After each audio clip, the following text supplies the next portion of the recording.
Começa agora o Limão no Ponto.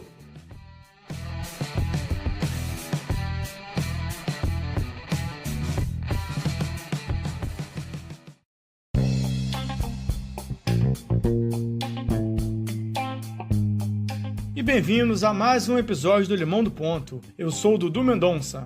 E eu sou Danilo Cruz.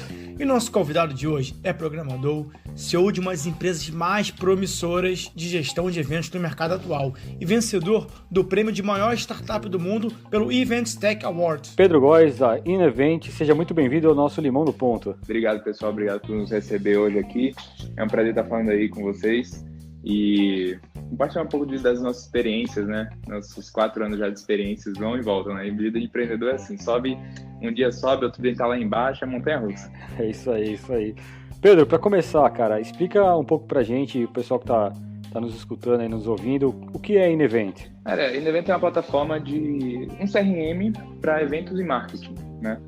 Então, imagina assim, na sua empresa que você usa, você vai ter lá um sistema para vendas, pode ser o Pipedrive, o Salesforce, aí você vai ter outro sistema para mandar landing page, como o RD Station, você vai ter outro sistema para cuidar do seu sistema financeiro, né, para pagar os colaboradores, etc e tal.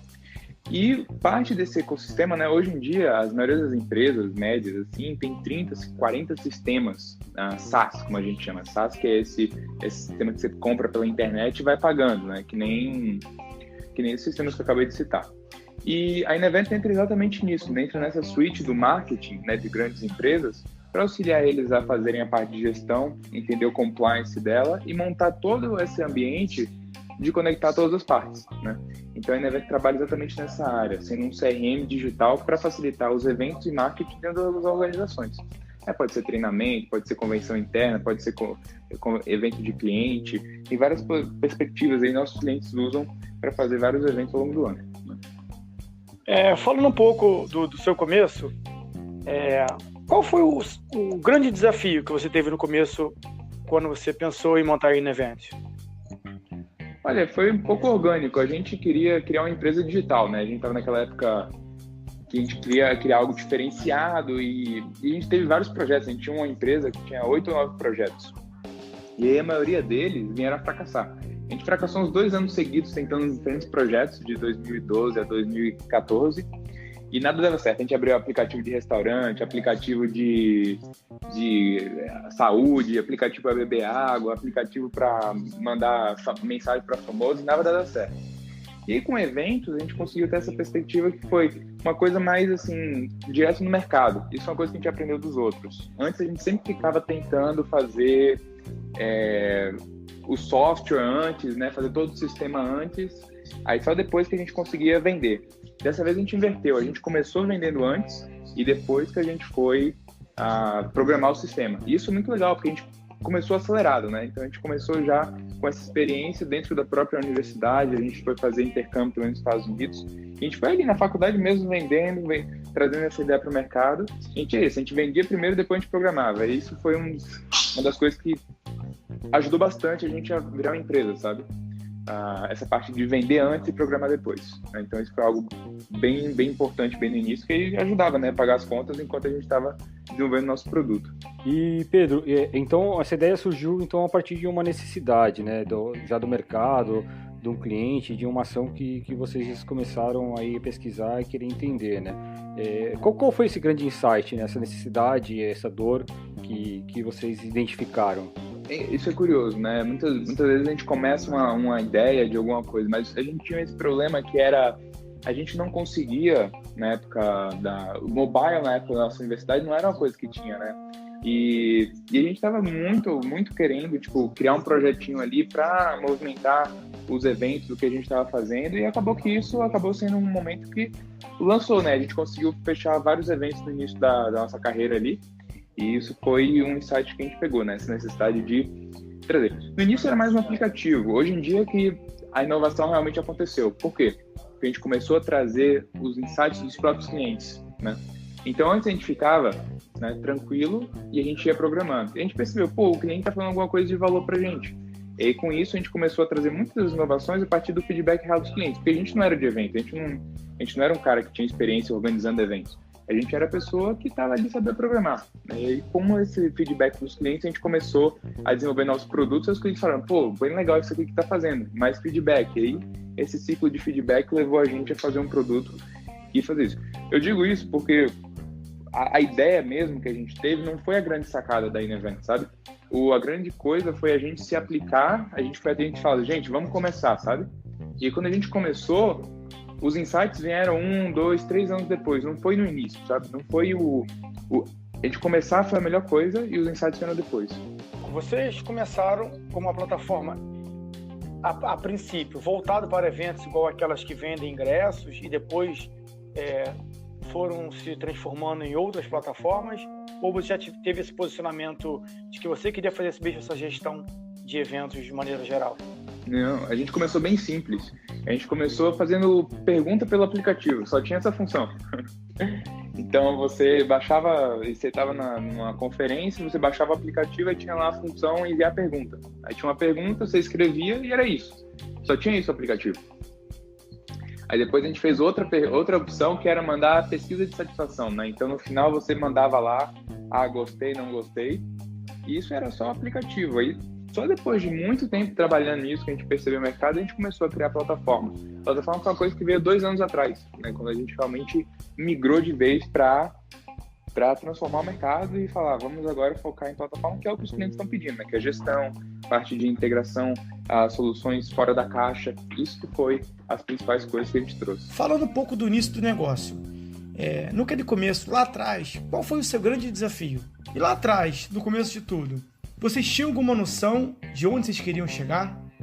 Vocês bancaram o capital inicial, que era necessário, ou correram atrás de algum investidor anjo, algum investidor? O que a gente foi, acho que tem uma grande vantagem você começar cedo, que você não tem ainda, sei lá, família, ou filhos, ou carro, ou apartamento, você não tem nada, né? Então, é muito legal que você comece do zero, entendeu? É que nem quando você começa um pequeno negócio. Como você não tem nada, não tem nenhum recurso, é uma coisa que você pode se dedicar a custo zero, né? Então, esse processo ajudou muito a gente a permitir a gente se financiar. Então, tinha mês, por exemplo, que a gente fazia muito isso. A gente morava no interior de São Paulo, né? Em São Carlos.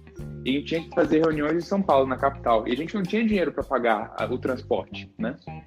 Então, o que a gente fazia? A gente oferecia carona para o pessoal, para quem estava no Facebook ou em grupos de aplicativos de carona, e as pessoas davam uma contribuição ali para a gente, 30, 40 reais, e a gente usava esse dinheiro para vir para São Paulo, né? Porque a gente tinha um carro, um dos sócios tinha um carro, só não tinha gasolina, né? Aí a gasolina a gente colocava dinheiro de co-share mesmo, de pessoas que vinham com a gente junto. Aí gente que a gente conhecia pela internet. Então isso foi muito legal, tipo, a gente realmente era muito divertido, a gente dormia no carro, a gente ficava na casa de amigo, a gente não tinha onde dormir, a gente carregava o travesseiro e ia dormindo onde desce, porque a gente não tinha recurso nenhum, né? E claro, a empresa crescendo, a gente foi melhorando os recursos até hoje. Né? E acho que a gente tem um aprendizado muito legal, né? Porque tem uma questão de dificuldade sempre vai ter, sempre vai aparecer, não dá para esperar você estar pronto 100% ou ter o dinheiro 100%, né? E acho que essa postura de vocês temos uma reunião em São Paulo, a gente não tem como ir para lá, vamos procurar soluções que permitam, que viabilizem a nossa viagem, que façam com que a gente não perca essa oportunidade, né? Exato. Pô, você quer ser empreendedor, comece, sabe? Vai ter muita coisa que você vai aprender na prática mesmo, você vai no dia a dia aprendendo. E uma coisa que a gente aprendeu muito nesse tempo é a comunicação, sabe? As pessoas que a gente contratou no início, na primeira vez que a gente pôde contratar, compartilhar mesmo os seus sonhos, ser transparente, falar, gente, a gente não tem recurso, a gente tá fazendo isso aqui, esse é o objetivo. Vai ter gente que vai querer trabalhar nessa fase. Depois vai ter gente da segunda fase, que é a fase de, scale up. Depois vai ter a fase de amadurecimento. E as pessoas vão transitando pela organização. E quanto mais transparente você for, mais fácil você encontrar os talentos dentro de cada etapa da empresa, sabe? Do crescimento. Porque o cara que pode ser que é bom para o amadurecimento, para gerir a empresa, para crescer ela de 1 milhão para 10 milhões de reais, não é o cara que vai estar lá para começar de 0 a 10 mil, sabe? Então, entender esse perfil, a melhor coisa é falar a verdade sempre, bem aberto, para o mundo inteiro. Usa o YouTube, eu acho que fazer um podcast, acho que é uma coisa bem legal para recrutar também. Já faz um filtro que resolve ali na hora, né? Exato, é. E Pedro, durante esse processo inicial, como foi para vocês os primeiros clientes ali, né? O portfólio de vocês tem grandes empresas, né? E sempre tem uma dificuldade de quem está começando conseguir uma validação de um cliente de uma grande empresa para mostrar, dar uma garantia de que as coisas vão funcionar, de que tudo vai dar certo, né? Como que foi esse contato inicial com essas empresas? Eu acho que tem uma coisa que o Jorge Paulo Lemann ele fala, né? O sonhar grande dá o mesmo trabalho de sonhar pequeno, né? E acho que isso pra gente, graças a Deus, a gente sabia isso desde o início, pra gente é uma coisa que fazia sentido. E o que a gente fazia era, a gente quer vender para essas X empresas gigantes. O que a gente fazia era, a gente entrava no LinkedIn, via onde esses caras estavam, ou simplesmente olhava o endereço da empresa no Google e ia lá na empresa, falar, eu quero falar com alguém aqui, eu quero falar com o marketing, te ligava e falava, eu quero falar com o marketing, eu quero falar com alguém, quero falar com esse diretor aqui. E aí era muita rejeição, né? Muito não, a gente recebia muito não, mas o processo do dia a dia, todo dia a gente fazendo isso, né?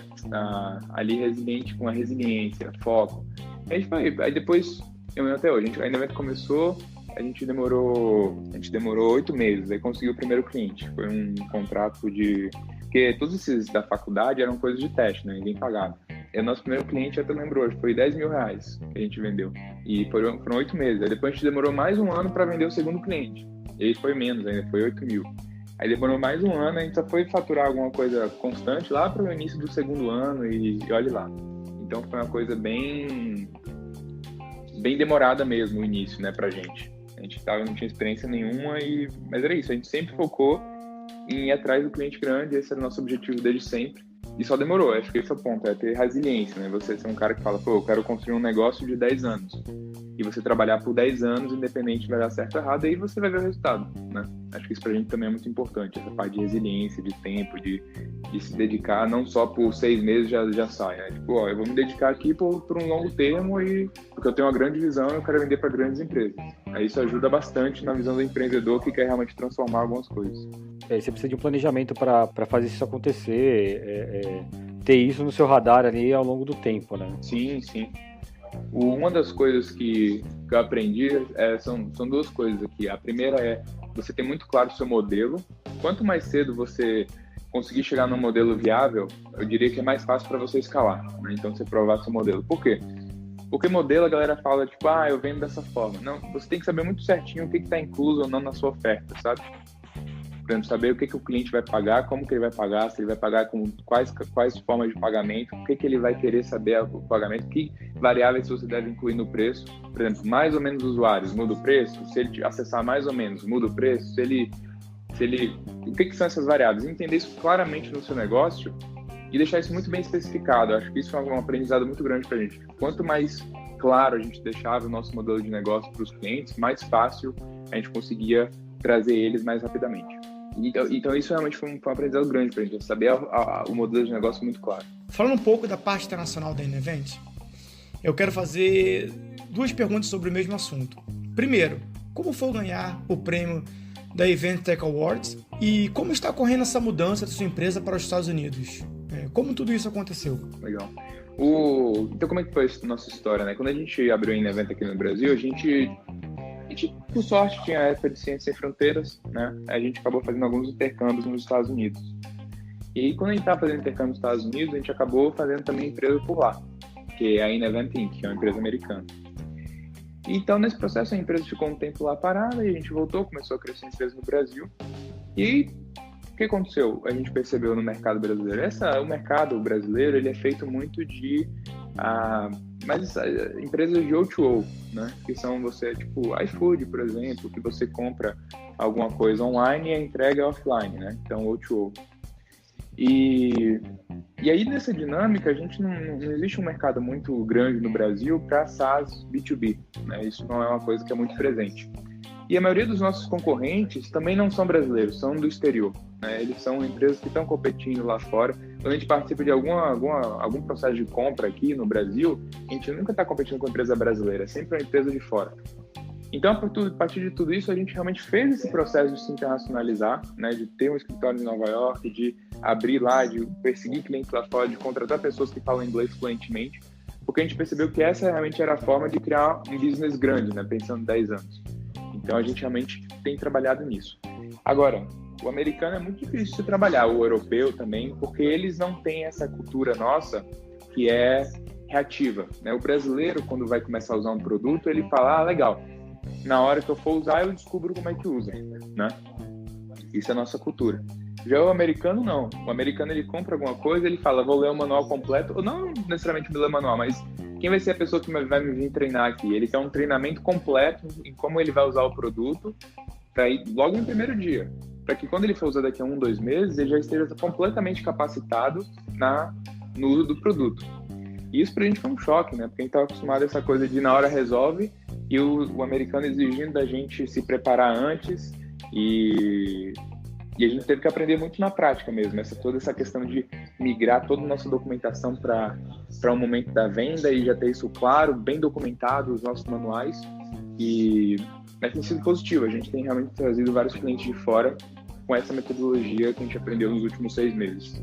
Falando um pouquinho do foco de trabalho de vocês, como que você enxerga o trabalho da Enevent e a questão do endomarketing, a importância do endomarketing em manter as equipes engajadas frente aos desafios das empresas? É uma pergunta muito legal, né? Porque eu estava lendo um artigo do LinkedIn esses dias, que ele mostrava, né, a rotatividade em grandes empresas de tecnologia do mundo, né? Apple, Microsoft, Oracle, e o tempo médio hoje em dia, Google também, né? E hoje o tempo médio que uma pessoa fica nessas empresas é 1,8 anos, né?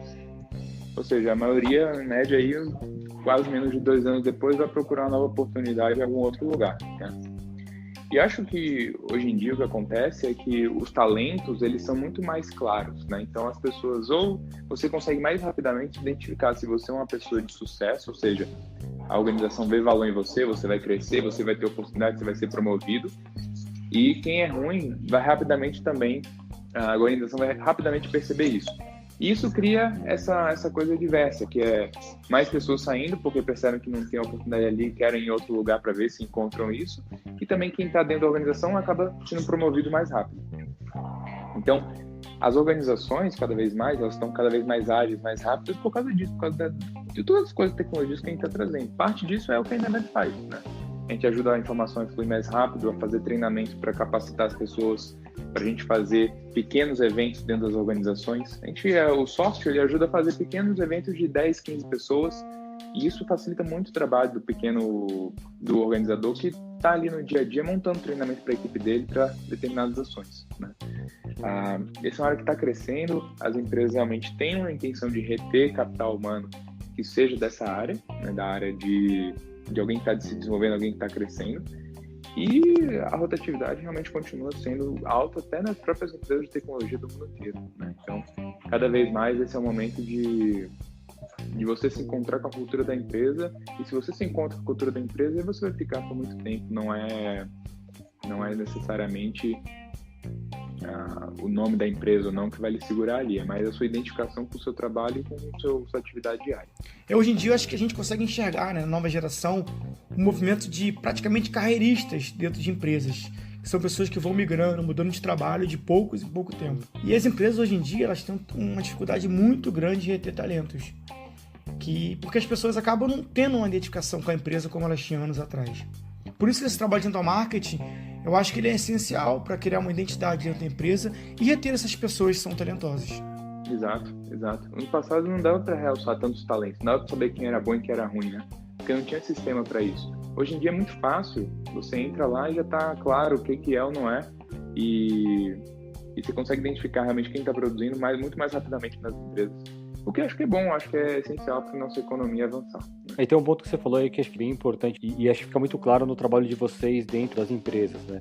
Que é a questão da transparência, né? Você está colocando ali de uma forma transparente os resultados de um evento, de uma ação da empresa, e também, mas de uma forma também que preserva o profissional, ele não precisa se expor ali para dar a opinião dele no final das contas, né? Eu diria que transparência é uma faca de 2 gumes. Você realmente tem que chegar para a pessoa e falar claramente o que você acha que é a transparência, né? Tem que se comunicar e falar, olha, transparência eu acho que é você receber feedbacks negativos e positivos nesse canal aqui e você receber no e-mail geral, por exemplo, isso acontecer. Porque acho que muita gente gosta da transparência, é a parte de transparência que é boa, né? Que é, você ganhou um prêmio, aí vai falar no canal público. Todo mundo gosta disso. Agora, na hora que você faz uma coisa ruim, é difícil ver você, são poucos, né, que estão dispostos a usar de transparência para compartilhar do erro. Todo mundo tem que esconder. É difícil encontrar uma pessoa que... Todo mundo gosta das coisas positivas da cultura, entendeu? Por exemplo, a gente tem um dos valores que é ser dono. É uma dinâmica que, por exemplo, tem pessoas que gostam de ser dono, que tipo, você tem um ownership e tal, mas tem gente que só quer, por exemplo, a parte da remuneração. Eu quero só ser dono e ganhar dinheiro. Eu não quero assumir as responsabilidades. Então, como toda cultura, em diversas empresas é isso. Você tem sempre pessoas que vão se adaptar e vão crescer, e tem sempre as pessoas que vão só pegar a parte boa da coisa. Eu já fui do mundo corporativo e sei que a convenção talvez seja um dos grandes pontos anuais da empresa para os funcionários. É um momento muito importante, seja de trabalho, de alinhamento de estratégias, mas também para diversão. Então, quando vocês pensam, e eu ajudo a fazer uma convenção ou um evento do tipo, existe também uma preocupação de vocês, também essa construção da parte divertida, digamos assim, de dar uns toques do que fazer e o que não fazer? O que a gente faz acho que tem uma tendência que é muito clara, né? Isso foi uma tendência que aconteceu já na década passada, que era, antes os sistemas usados na empresa eram ruins, né? E aí começou o Facebook, o WhatsApp e tal, aqueles aplicativos legais que todo mundo usava. Aí as pessoas começaram a se perguntar, por que quando eu estou na minha vida particular, eu uso aplicativos tão legais, tão fáceis, que não dão bug, e aí quando eu vou para dentro da empresa, tipo, são sistemas antigos, tudo demora, tem que chamar TI toda hora, né? E as pessoas começaram a se perguntar isso, e a conclusão que elas chegaram foi, a gente quer a mesma qualidade dos aplicativos populares, a gente quer dentro das empresas, né? E aí criou-se uma nova configuração que foi isso, a parte de você, como empresa, valorizar a interface, valorizar a experiência do usuário, valorizar o que o seu colaborador está falando, né? Então isso foi muito legal. Então a Inevent entra nessa parte que é tipo, trazer uma experiência melhor para dentro da organização, mas com segurança, processos e implementação dentro da empresa. Mas a gente realmente chega nisso, a gente chega para quebrar com aquele legacy do antigo, né? Chegar e acabar com o Excel, que antes era o que dominava a empresa na hora de fazer a gestão de marketing e eventos, né? E aí, nesse caminho, quando a gente vai para o cliente, a gente tem e-books, tem materiais, mas a gente fornece realmente o software para ele. Por quê? Porque a gente quer que a agência, que é nosso parceiro do nosso ecossistema, ela tenha a liberdade total de fazer essa execução.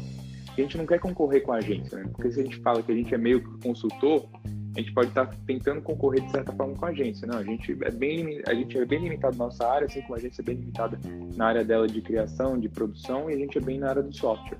E aí isso dá muito certo, porque cada um trazendo o seu melhor, um trazendo software, outro trazendo a parte criativa, esse conjunto de ferramentas cria a melhor experiência para o evento final, para o corporativo. Então, normalmente o aplicativo, a ferramenta que eles vão usar é sempre um sucesso total por causa disso, porque as agências também estão muito bem capacitadas em saber como usar essa ferramenta, né? Grande desse mérito é em grande parte por causa da agência. A agência fez um bom trabalho digital, a agência soube usar a ferramenta, sabia das suas possibilidades, e a agência é vencedora desse processo, né? O resultado é grande parte por causa da própria agência que está executando essa convenção.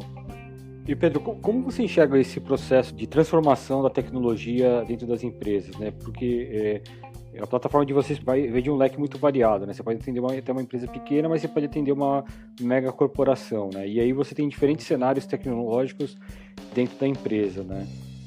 Como que você enxerga esse processo dessa transformação da tecnologia? E aí, numa segunda pergunta, qual que são as barreiras, vamos dizer assim, dentro da área de tecnologia de cada uma das empresas, se elas existem, né? Essa pergunta é muito interessante, porque todo mundo fala isso, né? Todas as grandes empresas falam transformação digital, né? Como fazer, né? E uma coisa que a gente tem praticado e tem dado certo é o que a gente chama de valor instantâneo.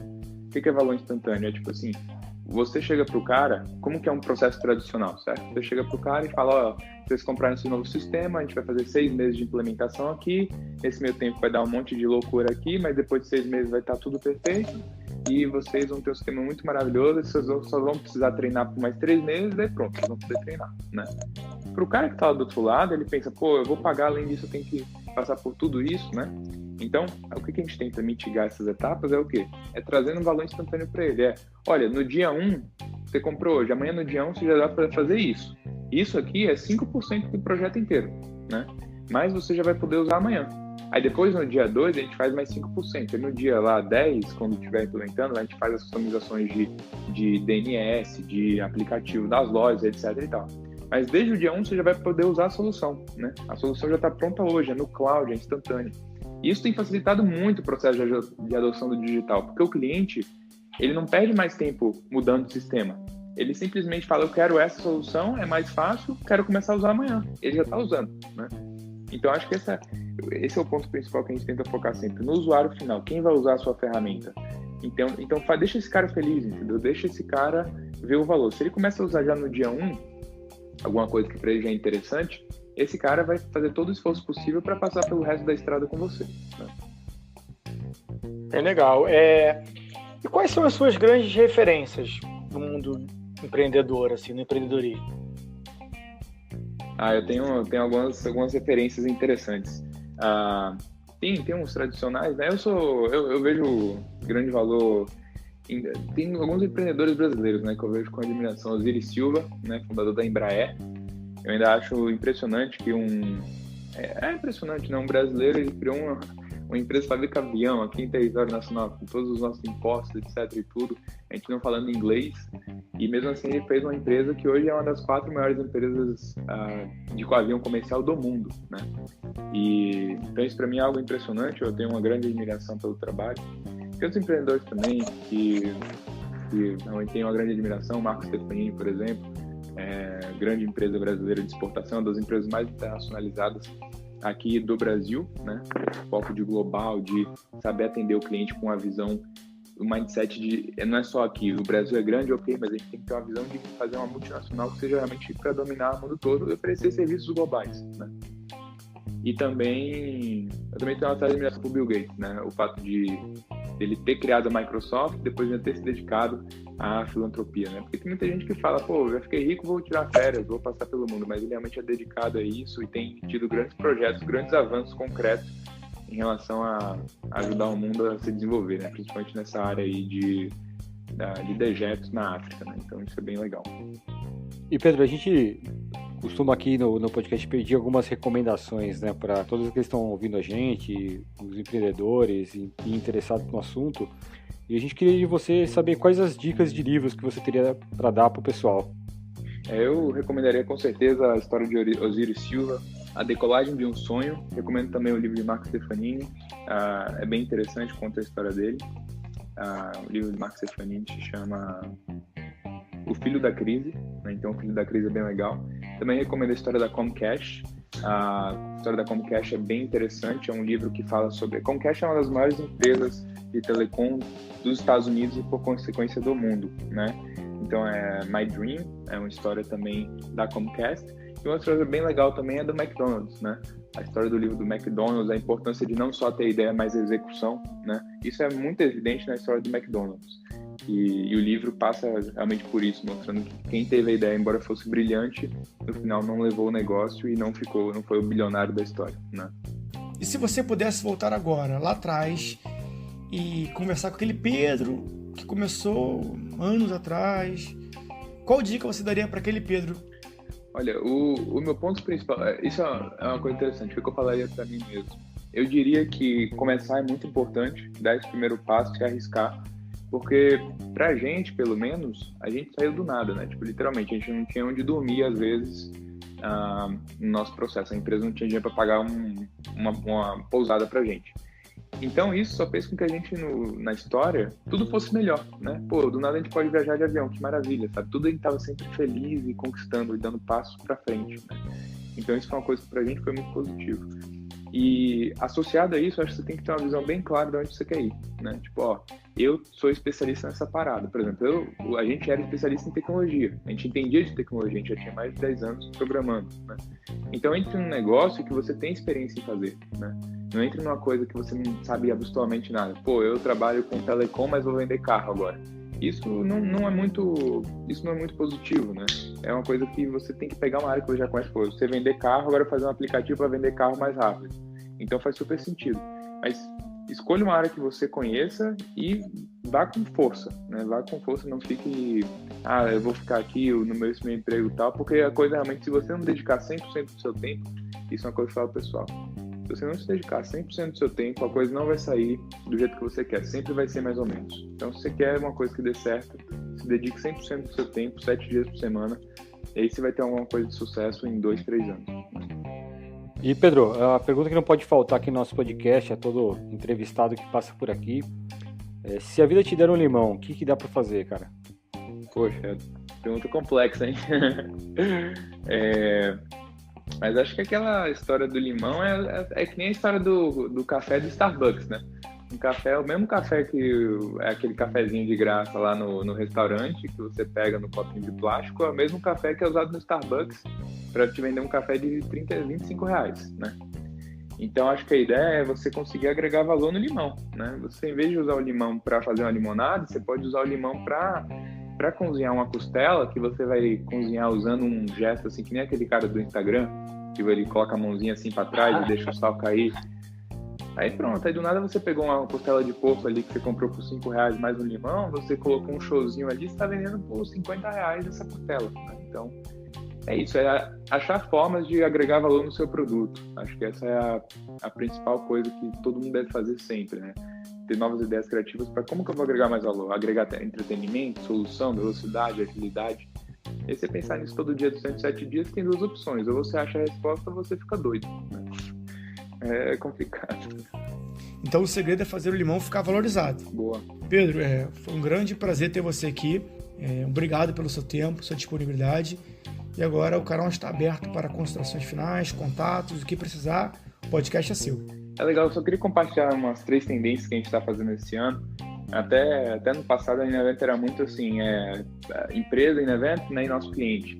E isso a gente percebeu que a gente tinha que ser mais aberto para o mercado. Então esse ano a gente colocou uma visão maior, que é ter parceiros, né? Então a gente tem 6 tipos de parceiros que a gente está trazendo, que a gente quer gerar negócios para esses parceiros, que são desde freelancers que vão estar indo nos eventos, até associações que vão ajudar a gente a desenvolver, educar os freelancers, né? Então cedendo espaço para a gente oferecer nossos cursos gratuitos. Parcerias de software, que é para desenvolver integrações já prontas, por exemplo, com Salesforce, e você não precisa ficar integrando, você só aperta um botão e já está integrado. Também desenvolvedores, né? A gente quer trazer desenvolvedores também para os nossos parceiros que querem criar uma tela diferente ou um layout especial para o evento. Agências, né? A gente quer trazer agências criativas que querem usar um software de ponta para fazer isso, e hardware também. Então, se você tem uma pulseira, alguma coisa diferente, você quer ofertar isso, você pode vir participar do nosso ecossistema. E a gente quer isso, usar do nosso ecossistema uma coisa mais ampla, para que a gente consiga falar, olha, a gente tem essas demandas aqui, a gente quer passar para o nosso parceiro, você pode se consultar no nosso ecossistema, que nem foi perguntado, perguntou, e vocês querem, como vocês fazem na parte criativa para fazer uma coisa divertida na convenção? Pô, eu não sei isso, não é minha expertise, mas aqui no nosso ecossistema tem essas pessoas que conseguem fazer isso. Você pode pesquisar aqui na nossa base, que é uma base aberta, está no nosso site, e você encontra o parceiro e pode ter sucesso. Então, a gente está muito focado em desenvolver esse ecossistema e levar sucesso para os nossos parceiros, gerar negócios para eles, né? Então, essa é a nossa visão para 2019, junto com integrações e recorrência. E, por último, só deixar meus contatos, né, em event.s, se vocês quiserem acessar, conhecer um pouco o nosso site, estão também convidados para o nosso webinar. A gente fazer um webinar sobre certificações, como vocês podem fazer para usar a plataforma, para ganhar dinheiro com ela. Vai ter um webinar aí também, toda segunda-feira a cada 15 dias, né? Então, a gente faz sempre a cada 2 vezes por mês, segundas-feiras à noite. É isso aí. Muito bom, Pedro. Cara, mais uma vez obrigado, e deixar o recado pessoal que todos os links aí, os contatos, até os livros que o Pedro citou, estão disponíveis na página do nosso site, desse episódio. Bom, Pedro, cara, muito obrigado pelo seu tempo, pela sua atenção, acho que vários recados dados aqui, né, muita coisa pro pessoal, até pra gente mesmo correr atrás e aprender um pouquinho mais, né. Obrigado aí pelo espaço e conversar com vocês, foi ótimo, né, pra relembrar algumas coisas que a gente viveu. Muito obrigado, Pedro. Valeu pela participação. Obrigado, pessoal. Valeu, pessoal. Valeu, galera. Um forte abraço.